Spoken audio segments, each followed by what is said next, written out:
नमस्ते दोस्तों, जय श्री राम। मैं ऋषिका आज आप लोगों के सामने फिर से कहानी लेकर आई हूँ। कहानी का नाम है एहसान। तो चलिए शुरू करते हैं। एक बहेलिया था। एक बार जंगल में उसने चिड़िया फंसाने के लिए अपना जाल फैलाया। थोड़ी देर बाद ही एक उकाब उसके जाल में फंस गया।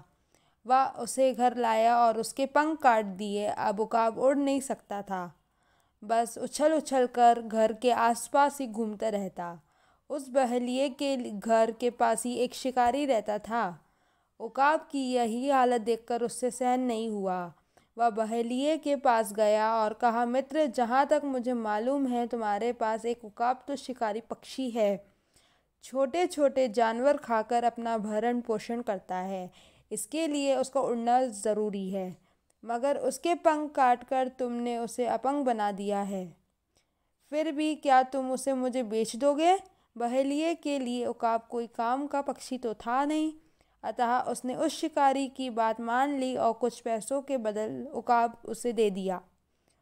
शिकारी उस उकाब को अपने घर ले आया और उसकी दवा दारू करने लगा।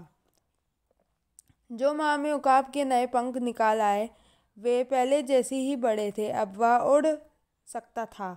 जब शिकारी को यह बात समझ में आ गई तो उसने उकाब को खुले आकाश में छोड़ दिया। उकाब ऊंचे आकाश में उड़ गया। शिकारी यह सब देखकर बहुत प्रसन्न हुआ।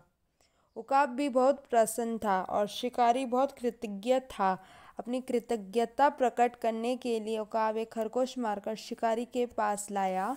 एक लोमड़ी जो यह सब देख रही थी, लोमड़ी उकाब से बोली, मित्र, जो तुम्हें हानि नहीं पहुंचा सकता उसे प्रसन्न करने से क्या लाभ?